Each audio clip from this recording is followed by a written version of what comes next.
Is the reading for the 7th of September, 2025. So here we go. First quote is from Dana, D-A-N-A, Folds, F-A-U-L-D-S. From what I can gather, she wrote a book called The Memory, A Woman's Path of Recovery from Childhood Trauma. And I think she's also a poet. And I think she's also, I'm not sure if she's into yoga or not. It's a little bit confusing when I looked her up. So here we go. But the important thing is, what did she say? She said, "You are divinity, the vast and open sky of spirit. You are divinity, the vast and open sky of spirit." And she says, "Who you are transcends fear and turns suffering into liberation. Who you are is love." And the last one I really like. Who you are is love. And I can tell you that's the truth of being. And Ernest Holmes says, "Every time we give of ourselves to others, helping them overcome their troubles, we perform an at-one-ment," and it's AT-ONE-ment, at-one-ment. We prove the unity of good. And this is from our writer Mary, who says,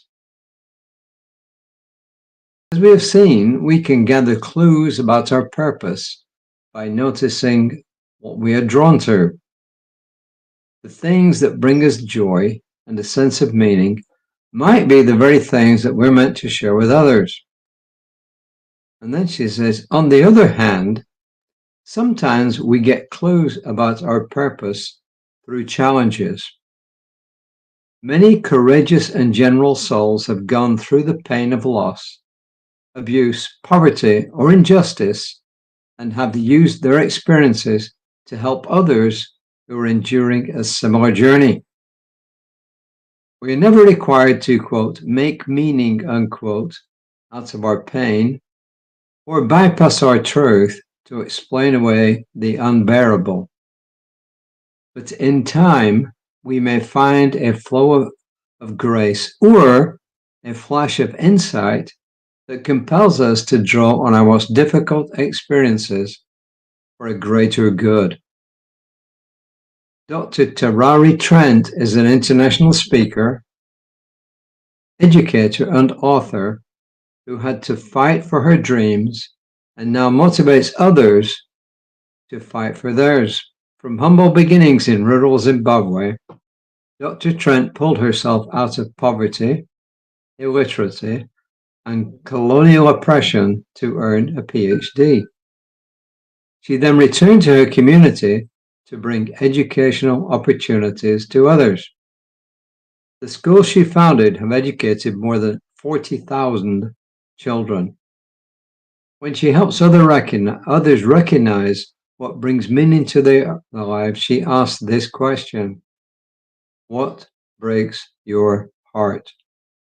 The answers that arise can lead to a path of service and also can inspire us to use challenges as stepping stones for change.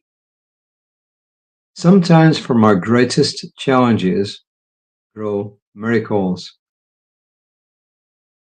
We've got a couple of things here. Yesterday it was really what brings you joy, and that's probably your path in life.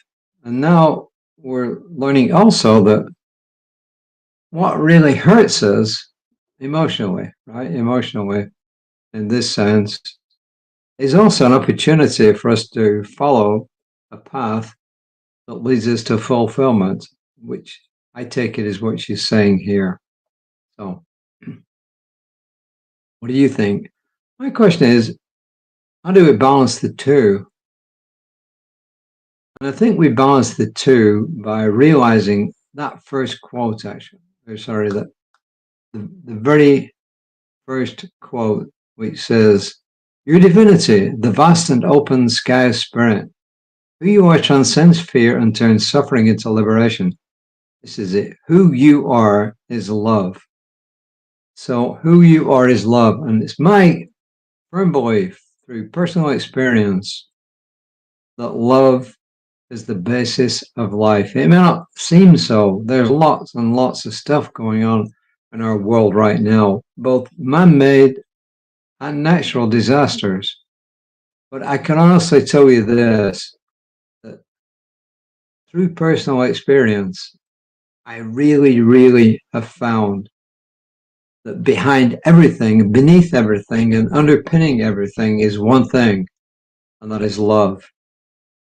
And when you experience love that doesn't have any conditions attached to it, then you start to believe that really and truly, whether you follow that path of joy or whether you do as she says today, in other words, follow through on things that really hurt you and try and rectify them in the world, or combine those two things, that when you recognize that love is the basis of everything, whatever you do, you will find a satisfying life, because love, truly, and you've heard it in the song, but you've heard it from lots of places probably, really, love is all there is. I mean, that's it. Love is all there is. And I really don't need to say anymore. So, yes, there are things in life that have hurt my heart a lot. There are things in life that I pray for every day to change, to know they'll change. And I know that ultimately they will change. Maybe not in the next hour, the next day, the next year, maybe not even in my lifetime or your lifetime, but ultimately they will change, because despite what you see in the world around, the world is less violent than it was years and years and years and years and years ago. Anyway, that's it. The thought for the day, I've actually changed the thought for the day, but I just using one. She had two, I think one is relevant here. Even through challenges, I believe in possibilities and miracles.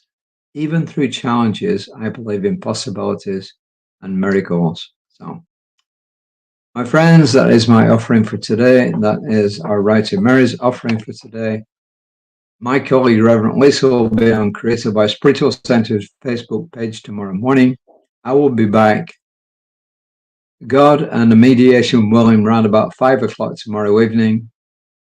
But I will be back tomorrow evening. Hopefully, mediation finishes for me to get back here to my reading at 5. But just remember this: love is all there is. Truly, love is all there is. Namaste.